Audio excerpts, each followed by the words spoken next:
Okay, let's kick in, guys. The topic today is how GTM efficiency affects IPO readiness, and amazingly, um, just this morning, one of our uh, collaborators on the article that we published. I don't know how many of you saw the article.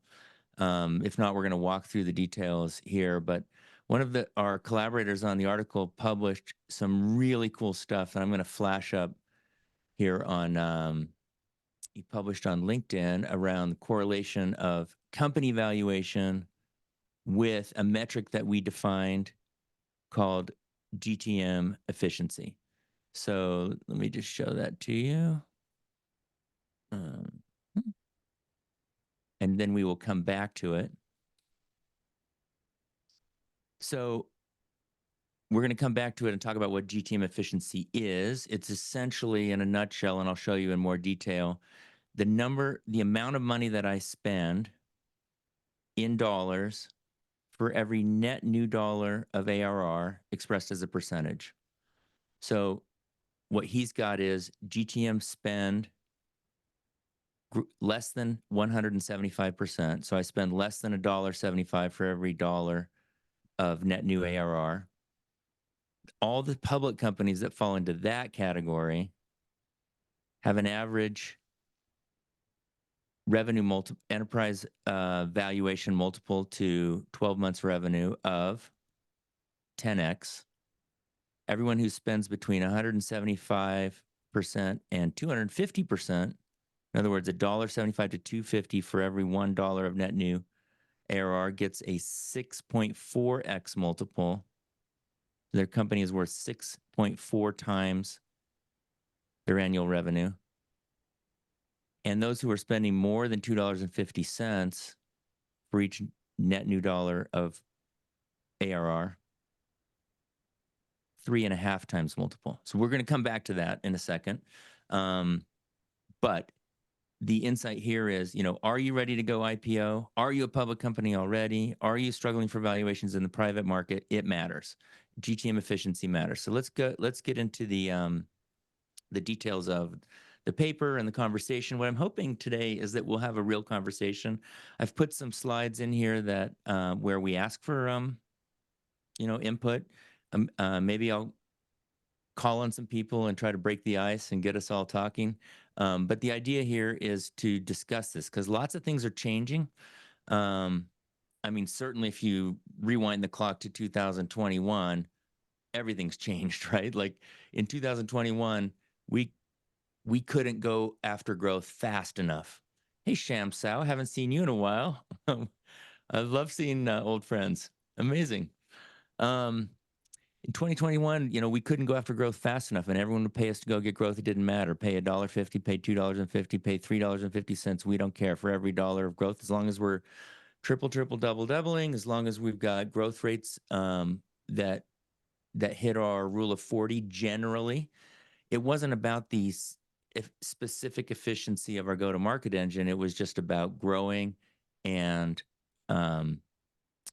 achieving some amount of free cash flow so that we could hit a rule of 40. It's not that way anymore. So let's get into the details of what we found when we went and did this research, and then also what we think is to be done about it. Definitely want to make good on the promise of what do we do about this, and how do we address it in the market? But first, let's dig into the problem. So this is GTM efficiency as we've defined it. There are other metrics that have been used in the past, like a CAC ratio or a magic number. This one is super, super simple. It literally takes things off of your income statement, puts them into a formula, and then calculates it. So this is in the numerator, trailing 12 months, adjusted sales and marketing spend. Adjusted meaning we're excluding stock-based compensation. This is just cash. So what's all the cash that I've spent on all my sales and all my marketing over the last 12 months? Super simple. You can find it in any annual report, any income statement, public or private company. Trailing 12 months, sales and marketing spend total, divided by the net new ARR that I achieved over those same trailing 12 months. We could do, the reason it says period here is we could do it quarter over quarter as well. If I spend $1 to get $1, then this number is going to come out to 100%. If I spend $2 to get $1, it's going to come out to 200%. Clear enough? Anyone want to dig in there and explore that a little more before I show you the next slide? Hey, Dave, I have a question. Does this take into account new ARR from expansion as well, or is this only new logo sales? Okay. Yep. Perfect. It's downsells, it's logo attritions in the negative direction. It's upsells, expansion, like you're asking, and net new ARR. So it's super simple. It's just how much more ARR do I have now than I had a year ago? Thanks. Yeah, super easy. Dave, does that also include, is that based upon contracted ARR or collected? Because some of the CFOs get rather sticky on that. Yeah. Well, because we took this out of public company data, it's going to be collected. Okay, thank you. Yep. Yeah, we do kind of like our cash. Good question. Was there another question? Dave, I think you've mentioned that ideally you're spending $1 to gain $1. You spend $1 to gain $1 in revenue, or are we saying that you should be under that? You should be able to spend $1 to gain more than $1 in revenue. I mean, it's just as far as where companies should line up, and there's a following question there, and this is a dumb question, but I'll ask it anyway, just so we can make sure we get our head around it. Is that, when you're spending more you spend more than $1 to gain $1, the idea is that you'll be able to make that up over the long-term value of the contract. Right. No, it's not a dumb question at all. In fact, I have it on 3 slides later. Not a dumb question at all. I think we should go there, Charlie. Should you spend less than $1 to get $1? Was your part one of your question? Yeah.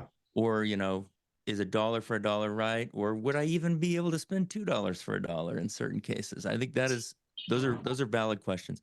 Let's look at where the data are in the public market. Laura, I see your green light came on. Did you have something before we go to this next slide? I did. I've worked at a number of different SaaS companies, and I've seen this metric calculated a number of different ways. From a best practices standpoint, for the adjusted sales and marketing spend, do you tend to include incremental headcount and commissions, or do you exclude them? For this, well, so let's make it really clear. We will be able to see the problem at this level, but we won't be able to solve the problem at this level. If we want to solve the problem, we're going to have to get way, way deeper. Like the questions you're asking, Laura, are below the level of this very, very, very simple metric that we literally take out of income statements. And part of the problem, part of the mismatch, the impedance mismatch between, us, let's just say us, let's assume everyone on here is an operator, and the financial market is, we actually have to make decisions like that, Laura. Like we got to decide quota assignments, over assignments, territory definitions. We've got to assign go-to-market motions matched with, various portions of the market. We're going to talk about all of that, but it does click in below the level of where this metric is. This is just a very directional metric right off of the income statement. Fair enough. I'm sorry, was that a question? No, sorry, I said fair enough. Oh yeah, fair. Okay, got you. Okay. All right. So this is what we found. So 72 public SaaS companies. We eliminated a few outliers to look at kind of the 72 that seem to represent the trend. And these are the ones that looked the best as of the end of Q1 2024. If you look at the light gray bars, those are trailing 12 months as of the end of each of the 4 preceding quarters. And then the dark gray bar on the right is trailing 12 months as of the end of Q1 2024. So the y-axis is the percentage that we talked about before. What percentage is my total sales and marketing spend of the total net new ARR achieved, David Ellen, either expanded or net new customers, but also net of all my downsells and attrits. So just, and what do you see here? If we look at that one with the arrow on it, Palantir, what do you see here?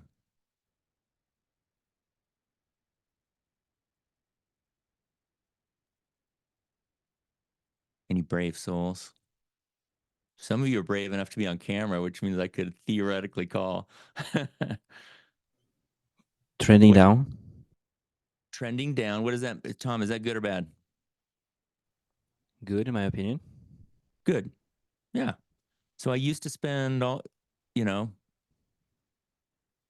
trailing 12 months as of 4 quarters ago, I was spending 2 for 1, now 1 for 1.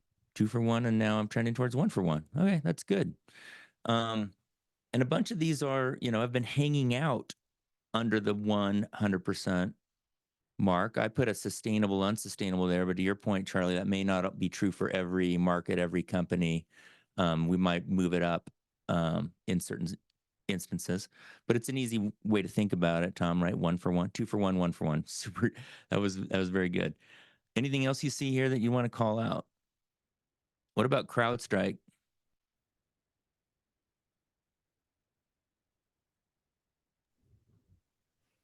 Just kind of bouncing along, right? Kind of very consistent, quarter in, quarter out. Spend $1 to make $1 in net new ARR. So here's the other end of the spectrum. So if we go all the way, I'm going to show you the data set in a second, but if we go all the way to the other end of the spectrum and look at the ones that are spending the most, anything pop out from this chart versus the other chart?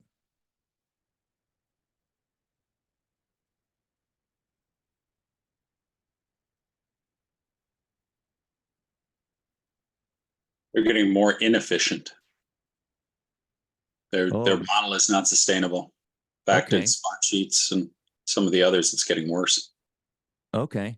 So we know that they're on the negative end of the spectrum already. In other words, the nominal percentage of sales and marketing to net new ARR is going to be higher, but you're saying they're actually trending worse, Chuck. Yes. Like you look at this one and a lot of them are trending better. They're good and getting better. And on the other end of the spectrum, they're bad and getting worse. Time to sell some stock.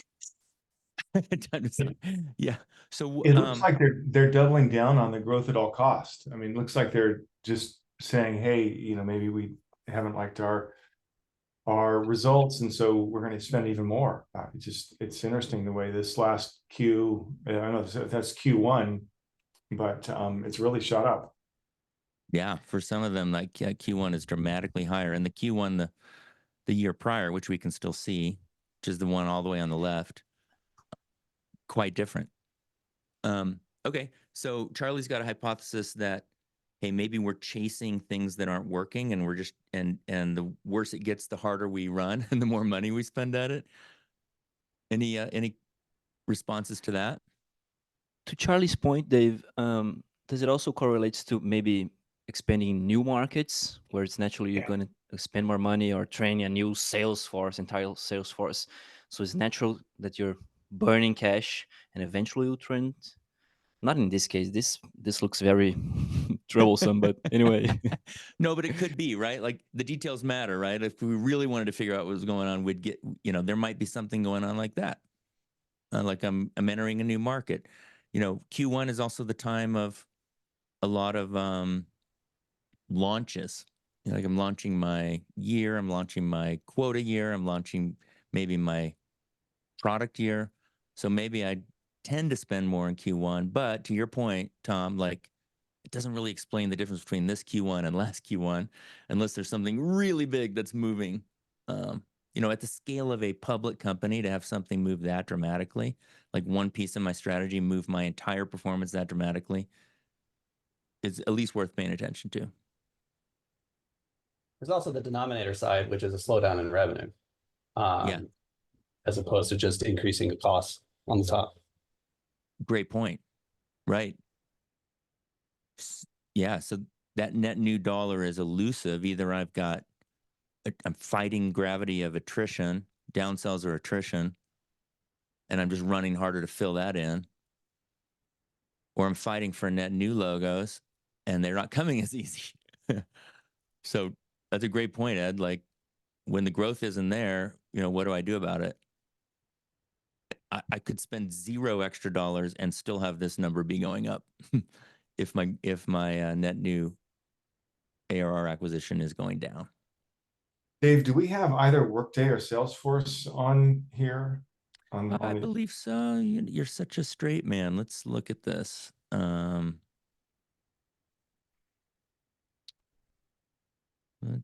Yes, we do. Let's see if we can find it quickly. Wow, it's showing all my notifications here. I'm impressed by your ability to move quickly. Yeah, well, let's see. Get out of there. Okay. All right. Where's the one I want to look at? Ah, wrong tab. Okay.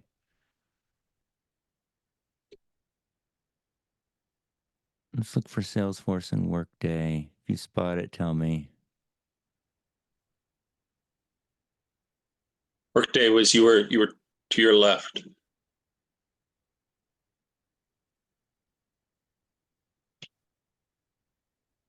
What is on there?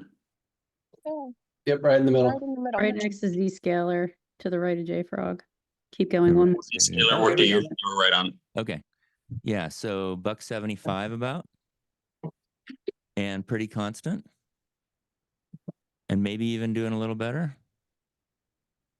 But these are Um, SLG motions, right? So that chart that you showed before, they were mostly PLG. Do you think that has something to do with it? Because I mean, there's a lot of marketing spend that goes into, creating, freemium or, free accounts, right? To get them to convert. Does that have something to do with it maybe? A good point. I mean, the chart I showed before is essentially the left-hand side of this. And so to the extent that there's product-led motions on the left, is that what you're saying? Yeah. And sales-led on the right? Yeah. That could be something to think about. Let's look for Salesforce. I think I remember they were over here. Right beside UPath. Yeah, right in the middle almost. Yeah, right there. There we go. So we are approaching. Yeah, we're over $3. I think I can. No, I lost it. There we go. Yeah, 313, 321, most recent, 321. Can you scroll down just so we can see Zoom info on where that actually? Oh yeah, you're not gonna like that. But it does tee up Charlie's question. What the heck? These are some of the ones I pulled out of that other chart.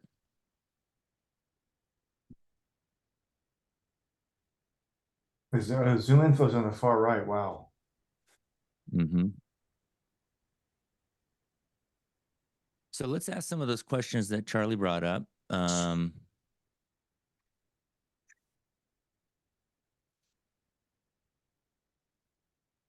Is over 100 bad? Why not 200? What about 500? These are multi-year contracts, right? So maybe I get paid over time. So now is Well, there, yeah.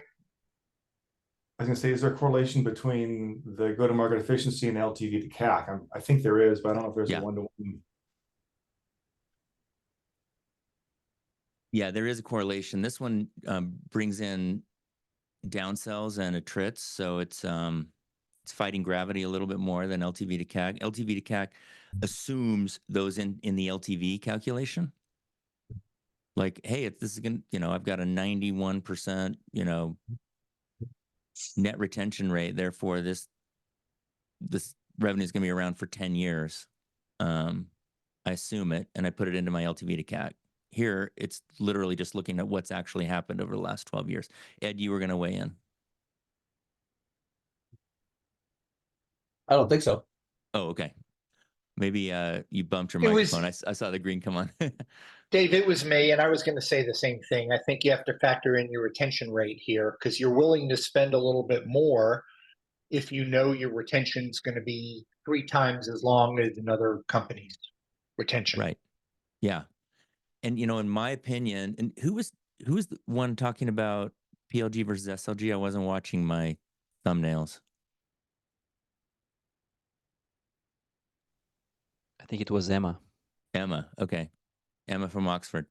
In PLG, those tend to be higher velocity kind of motions. They are by definition. And in PLG, I don't like using LTV to CAC because what I'm doing, I'm making so many assumptions about what might happen 4 years from now, 5 years from now, 6 years from now. I don't want to spend $1 today that I may or may not get back 6 years from now. In the spreadsheet, I get it back 6 years from now. But in reality, I'm paying bills today. So that is a highly speculative motion to talk yourself into spending $2, $3, $4, $5, $6 for every $1 of net new ARR. In some cases, it makes sense. Happy to hear from you when you think that might make sense. But it is speculative. Any comments on when you think it would make sense to spend $5 for $1 of ARR?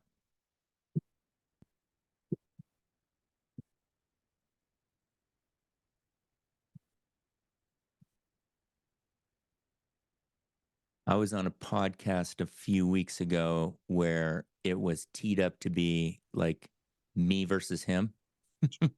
And the him in this case was an investor in AI. And he was like, I don't care. I'll spend $4. I'll spend $5. I'll spend $6. I don't care. Because this is a race for market share. I'm like, okay, that makes sense. That actually reminds me of the .com run up. It was a race for market share. You would spend whatever you had to get eyeballs. And in this case, you'll spend whatever you have to get new customers and kind of put your markers out there.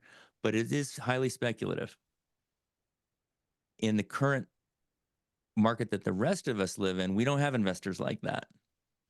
AI investors might be willing to fund you spending $3, $4, $5 for every $1 of net new ARR, but our investors, regular run-of-the-mill SaaS investors, will not pay us to do that anymore.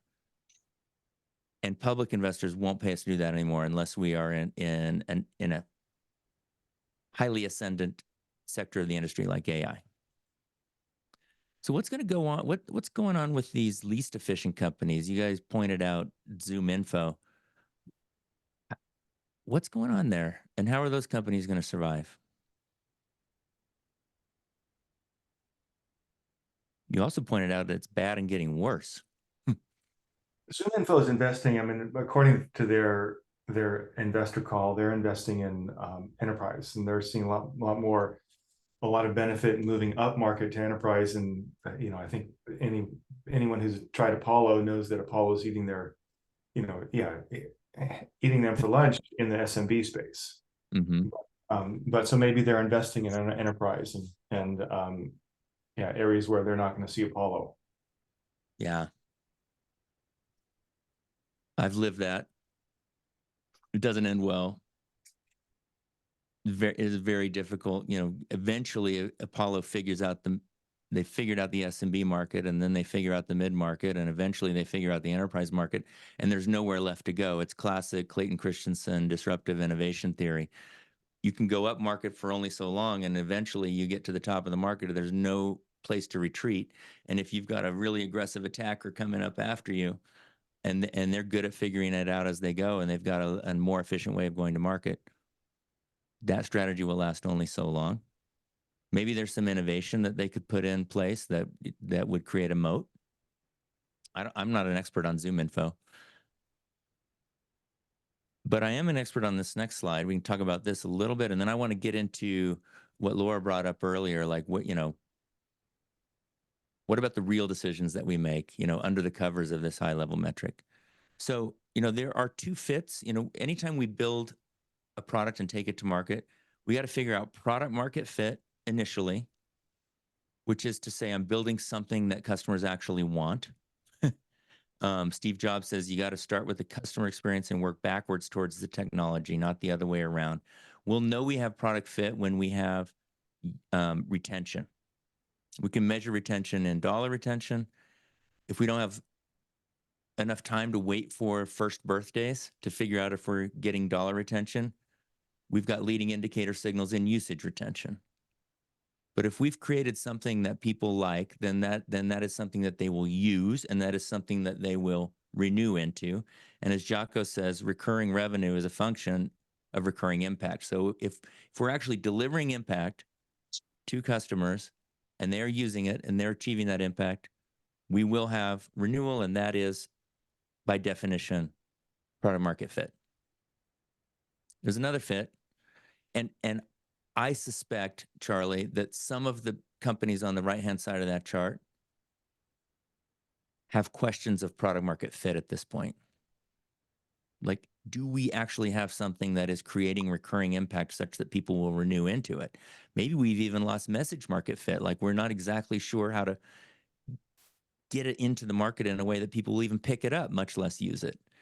And then if I don't change my tax and I just keep spending more on my existing strategies, then, to your point, Ed, I'm not seeing the growth, but I'm continuing to spend the money, and that ratio is going to keep going up, and I'm going to have to rethink.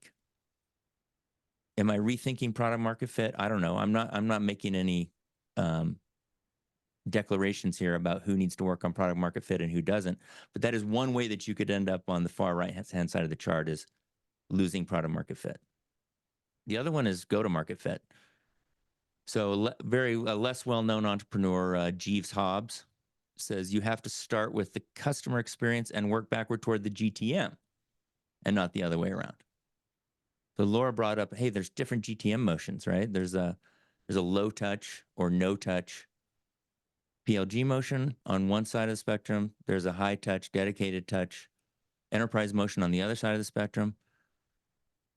But essentially what we need to do is find a scalable source of new customers that we can acquire that will hit either a CAC payback or an LTV to CAC that is actually efficient, or GTM efficiency in this case. So we're looking for a way to bring these things to market that will be efficient. All right. Comments or questions to there? We've got about a half hour. I want to click into what do we do about it? Where are the problems actually solved? They're not solved at this level. They're solved at 1, 2, 3 clicks below this, but any wrap-up comments before we move to that section? I'm looking at Reed, Mara, Michelle, Edu, lots of people here on the call. If anyone's got any insights here, we could use it. Okay, so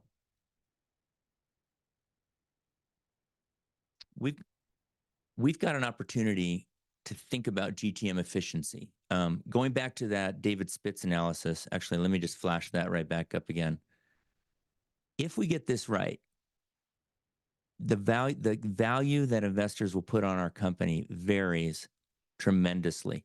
And you'll see, if you go onto David Spitz's LinkedIn, you'll see comments about, oh, actually, he's got it in his original post about the R squares for growth, the R squared for GTM spend, and then the R squared for this metric, GTM efficiency, which combines both growth and spend. It's way higher. The correlation is way higher than just correlating against growth or just correlating against spend.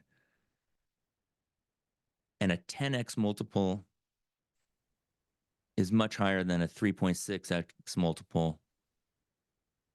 It allows you to raise money either from public or private markets and invest that money in the thing that is working. And so the companies who are doing well and getting better, it's almost like the Champions League. Like you you get to pick the best players, you get to pick the best resources, you get all the best money, you get the best, like when it's going well for you, it will just go better for you. Whereas if you fall out of kind of go-to-market fit, which we're kind of defining as GTM efficiency, it could get worse for you unless you rethink something. Charlie, you said at the beginning of the call, maybe these companies are doing more of the same thing, the thing that used to work during the growth at all costs era, and maybe we need to rethink what we're doing so that we can pursue something that will work today. And that rethink is very hard to convince yourself to do, especially in a public market. Chuck, did you have something? Okay. I had a question regarding the correlation back up on the David Spitz piece. Which was the strongest correlation? You said the growth and yes. Which one had the highest R squared? The highest R squared was for GTM efficiency, which is the percentage of spend to net ARR gain. Got it. Okay. Yep. Okay. So, we got to build a way. We've got to execute a way of going for net new ARR. Every time I say that, I confuse myself. I don't mean net new customers, like customers that we didn't have, but ARR that we didn't have before, in a way that is efficient. And we can take a lot of lessons from the lean manufacturing revolution. When automation became a thing in the mid 20th century, some manufacturers decided, oh, that's amazing. Like, hey, we can automate. Like, we can take that stuff that Henry Ford did, and then we can put robots and on the lines, and we can just do more. And other manufacturers said, wait a second, hang on. Maybe more isn't better. Maybe better is better. And those were the lean manufacturers.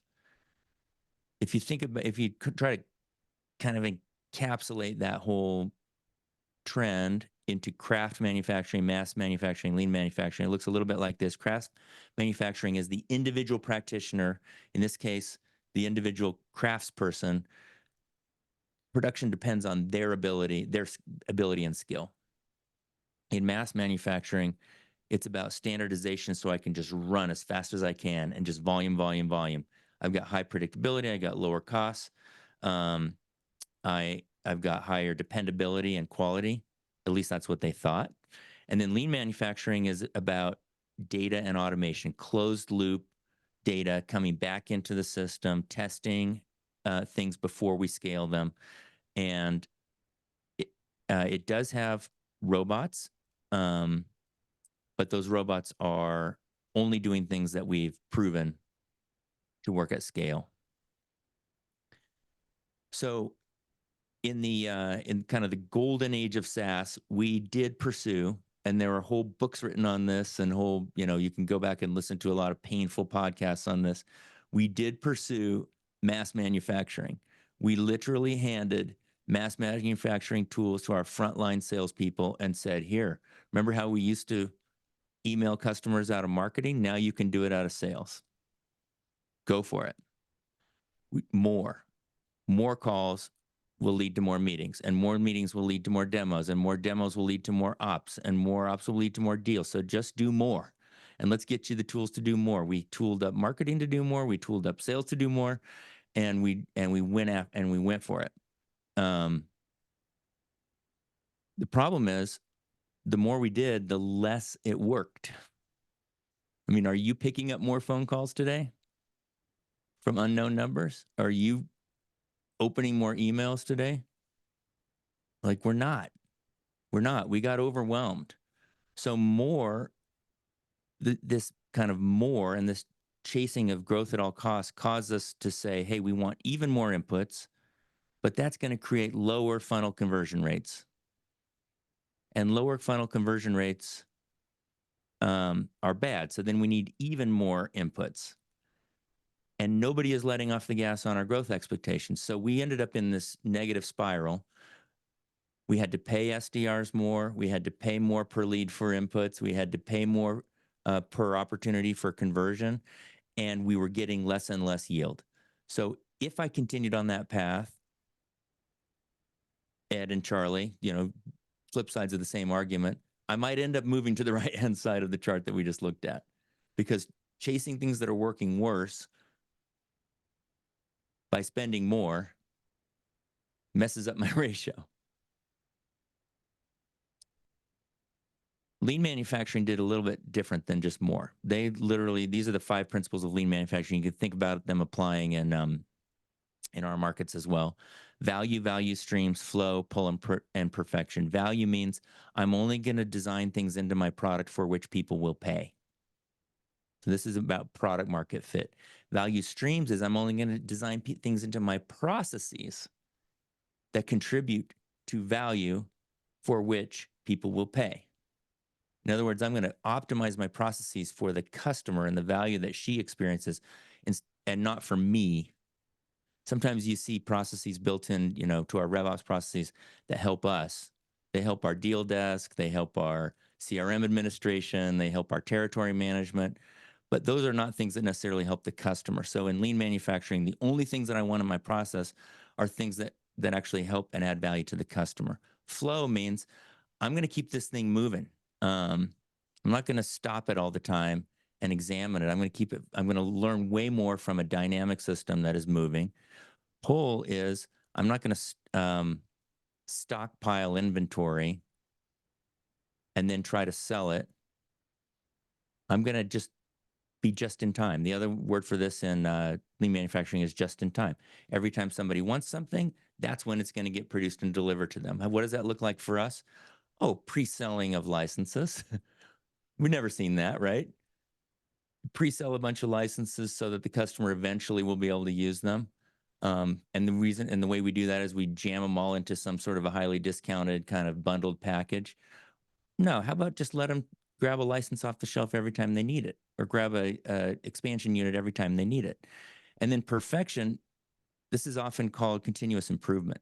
Like every time I see something that can be fixed, I fix it. I don't ignore it. I don't sweep it under the rug. I don't, if I'm on that spiral that's going in the wrong direction, I don't just say, hey, it'll get better with time. If I'm paying too much for a dollar of net ARR, I don't say, Charlie, hey, it'll get better with time, or I'll get it eventually. No, I actually investigate every single one of those things. And in lean manufacturing, they actually have this thing called an and-on cord. Anybody know what that is? The and-on cord. It's my favorite principle of lean manufacturing. If I get to teach everyone about the and-on cord today, it's going to be a good day. Anyone else want to take that? So the and-on cord is something in an assembly plant that hangs above each worker's station. And when you pull this cord, it stops production. It stops the entire factory. Like the line stops. And it might be costing $100,000 an hour or $1 million an hour for that line to be stopped, but the line stops. Why? Because they want to figure out, so a worker pulls that if something is going wrong at her station. And they want to figure out what the sources are. They want to chase that all the way upstream till they figure out what's producing that. Then they want to fix that. Then they want to start the line again. In lean manufacturing, that's how it works. So it's not an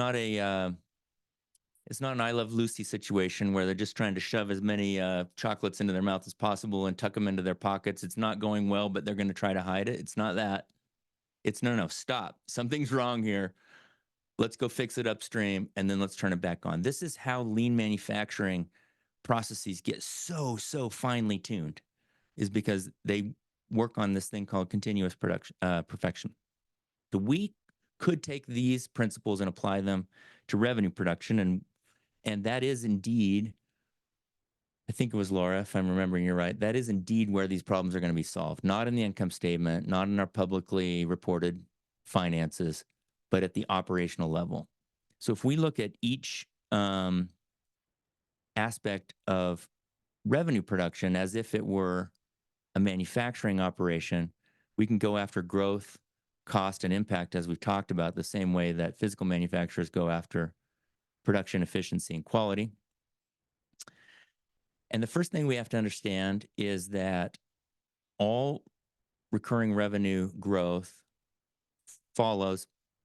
predictably follows, at least in terms of character, an S curve. Meaning, it takes us a while to find product market fit at the bottom of that S curve. As soon as we do, we ramp into go-to-market fit. And as soon as we figure out go-to-market fit, we end up on the steep part of this curve. And then as we approach market saturation, our growth rate starts to attenuate. And then we have to do something different. Go find a new market, go launch a new product, go open a new GTM motion, something. But all growth follows this pattern. And predictably, at different stages along that growth pattern, there are different things that we have to get right. In the beginning, it's about fit. So it's pricing and packaging and product design. And then we've got founder-led growth or superstar-led growth. And then once we get into the area of trying to build something that we're going to be able to repeat, we got to put a data model in place. We got to experiment with GTM structures. Now, during growth at all cost, we skipped some of this stuff. We don't have time to work on that right now. We'll get back to it later. Let's just keep going. Let's do more of what we're doing. We skipped some stuff. We were on a race up that curve so we could compete with our competitors. But when you skip some of these things, you're not actually avoiding them. You're just delaying them. It's like skipping an antibiotic. It's not going to get better. So if we were to go do this fundamentally from the ground up, if we wanted to build a lean production line or lean revenue factory from the ground up, how would we do that? I'm going to go quick, and we'll leave a few minutes here at the end, maybe. First thing we would do is we'd treat each go-to-market motion as its own production line. SMB to produce a certain amount, certain inputs, certain throughput, and certain outputs. Mid-market would be certain inputs, certain throughput, and certain outputs. Enterprise would be certain inputs, certain throughput, and certain outputs. And each of those would operate according to kind of its own growth formula. Because mid-market's not the same as SMB, and SMB is not the same as enterprise. So we're going to tune each of those lines independently. And in order to know what's working and what's not working, we're going to start with a data model. I'm going to go through each of the things on this slide really quickly. How would you put that together? A data model is literally what are those steps in the process for a customer who's considering our product: awareness, education, selection, commit, and then that's where recurring revenue begins, then onboarding, retention, and expansion. What are those? How do we define them? How do we measure them? And then what processes do we put in place to facilitate each of those things? These processes are not just on the left-hand side of this bow tie leading up to the first purchase. They're also on the right-hand side of this bow tie. What are the processes that lead to successful onboarding, adoption, and expansion? We're going to define those processes, and we're going to do it according to GTM motion. So keep those processes in mind for a second. And then let's look at this concept. Different ACVs on the x-axis require different processes, and they run at different velocities. So right here in the middle of this chart, I've got a medium annual contract value and a medium number of customers served per year. And I'm applying a motion, in this case, a medium touch inbound motion, both on the left-hand side and the right-hand side of the bow tie. It's going to be very different if I move to the right, and very, very different if I go all the way to the left to no touch. Very different. I can't measure this by averages. If I report this at the income statement level, let's assume I'm reporting, this isn't on the income statement, but LTV to CAC at the aggregate average level, that's not going to tell me anything. It's not going to tell me anything about where it hurts. It's going to tell me some average stuff.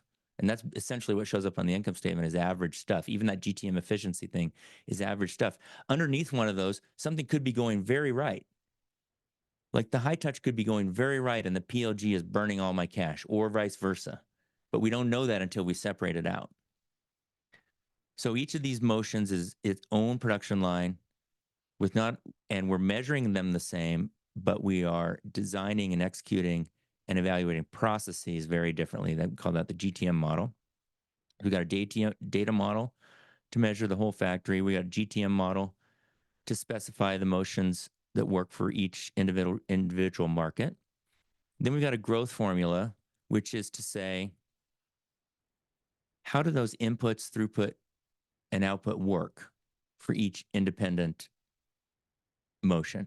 If you look at that number 1 right in the middle of the chart, this is all normalized to one win.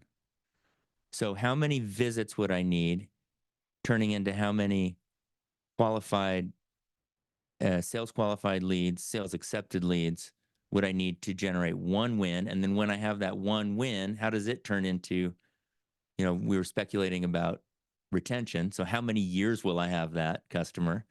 And over those years, how will that customer expand on average? So now I get a normalized picture of what is acquiring and retaining and expanding one customer look like, both how I got them in the system and how I managed them once I was in the system, left-hand side and the right-hand side of the bow tie, respectively.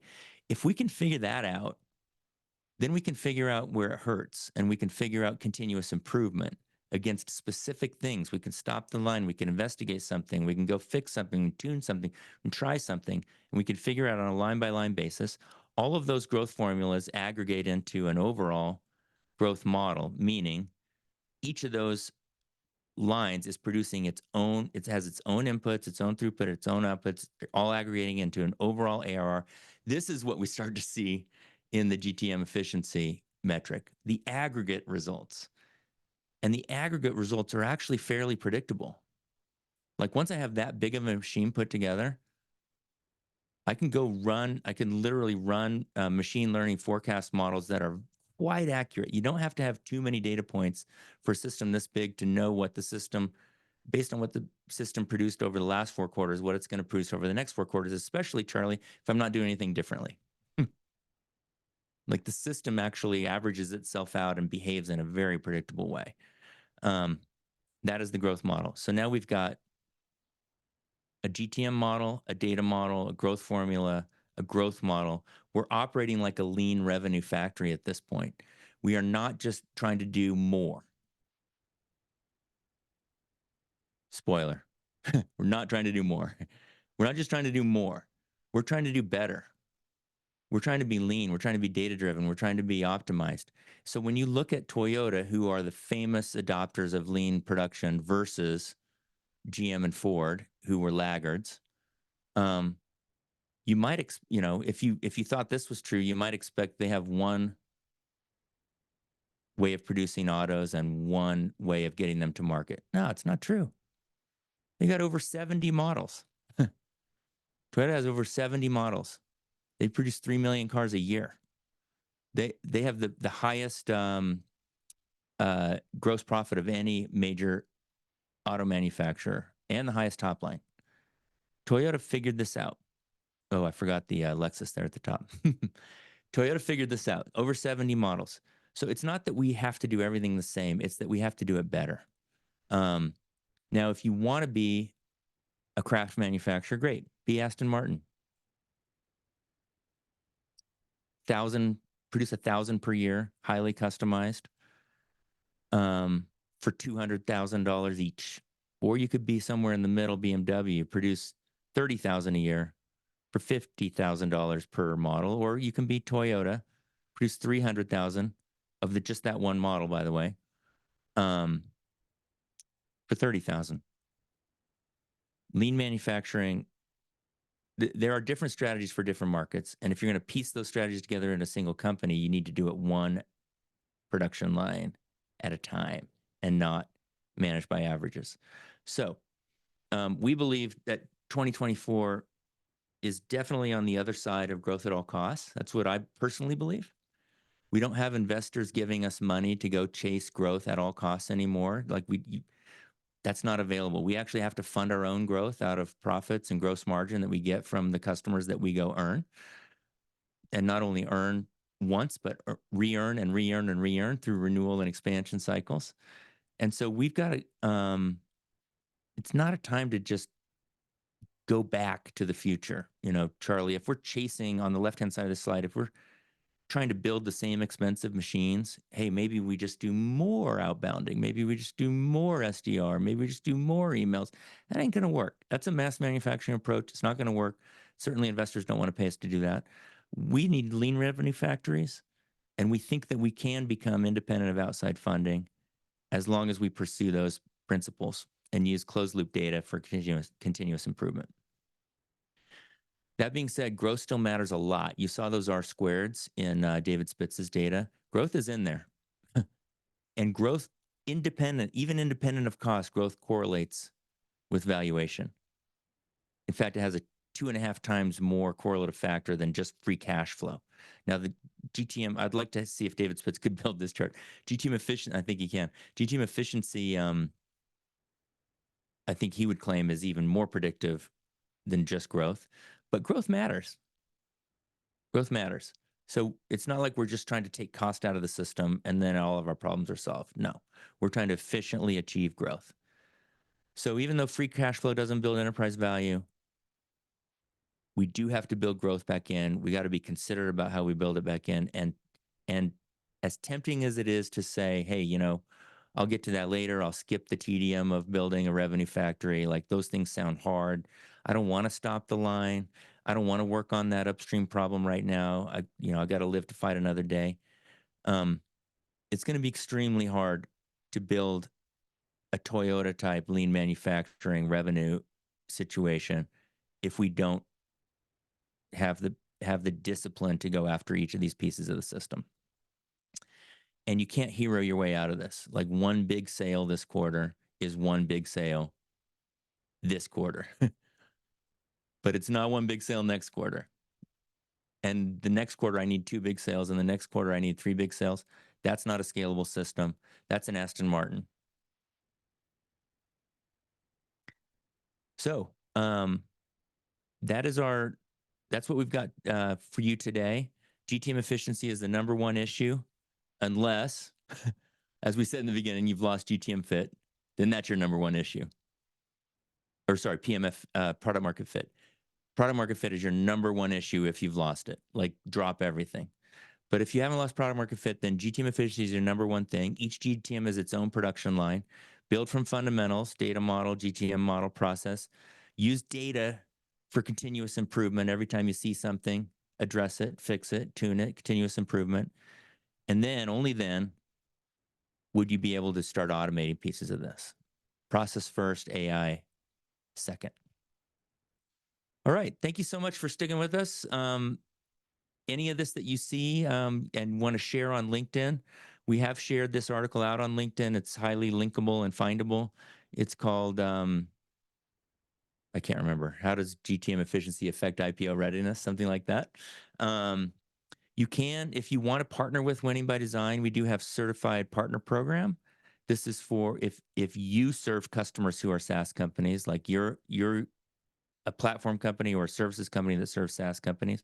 But also, if you run a SaaS company, we'd love to work with you on building your revenue factory. And you can always stay active and engaged with us. Thank you very much, and we'll see you on the next one of these.